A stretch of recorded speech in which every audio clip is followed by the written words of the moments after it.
So let's talk about something else that's very exotic and less kind of archetypally American than Thanksgiving.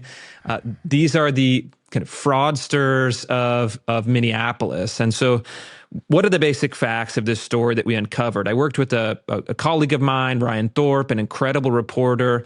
We actually went out to Minneapolis, did some on-the-ground reporting. He dug through all kinds of government documents, prosecutors' files, interviewed a bunch of people, including some Somali insiders who gave their testimony. But the basic story is this. Over the last 10 years, Minnesota's Somali community, it's about 100,000 people, mostly in Minneapolis, a neighborhood called Little Mogadishu, for obvious reasons, has been, conducting fraud at an eye-popping scale. I mean, truly extraordinary.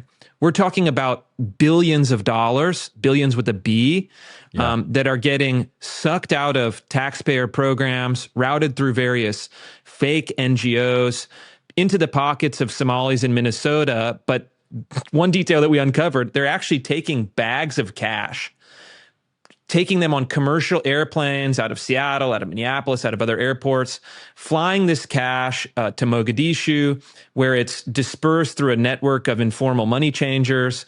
The al-Shabaab terrorists take a cut. And it's like every government program imaginable, they're setting up these front organizations: autism, social services, feeding the hungry. The Somalis set up a shell group. They give kickbacks to people who provide kind of fake receipts, fake services, fake autism diagnoses. And they're pulling in, tens of millions, if now not hundreds of millions of dollars a year. And the other kind of dirty secret of this story is that the Minnesota state government, the Democrats who are in charge, Tim Walz and others, have effectively turned a blind eye to this because they don't want to offend the Somalis. They don't want to, earn the accusation of racism, which the Somali activists are very ready and very eager to deploy. And they feel that they need the Somali vote in Minneapolis to win statewide. Right. And so you have this cycle of corruption, payoffs, kickbacks, and political influence. And I hope that the story, which blows open this whole scheme, will have some impact, both on the particular level, meaning law enforcement, which has been doing a good job rounding up some of these groups, will extend their efforts, but also opening up these larger questions about immigration, about identity, about who we let into the country, what are our expectations, and certainly, it's like this should be an obvious one, right? You can't steal billions of dollars from taxpayers. That's like a no.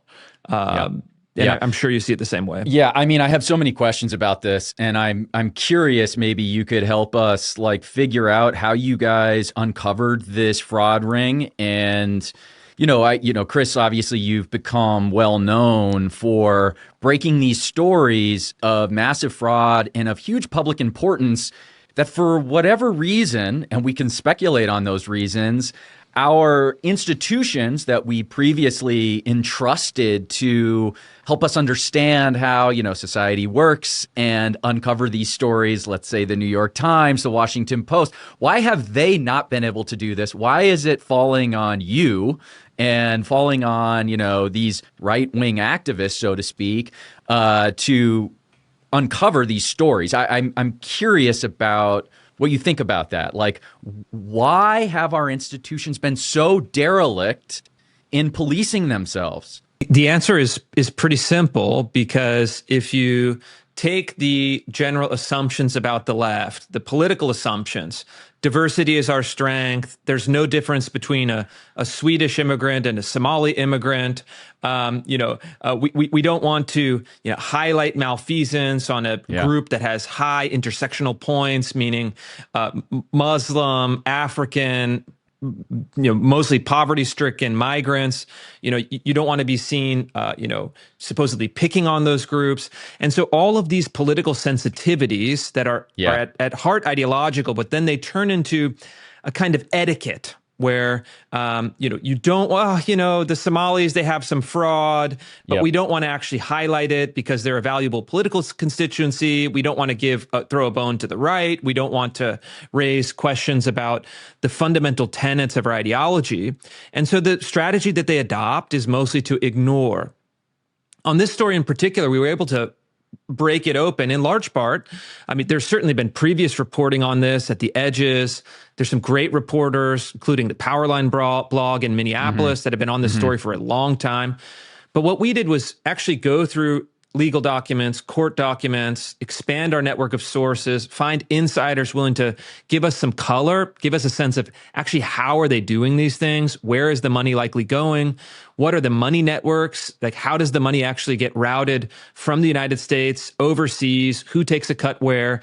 The kind of dirty little secret of all of these stories is that they're stories that fundamentally undercut the self-image and the ideological project of an outlet like the New York Times. And they have to be bullied, pressured, and shamed into covering them.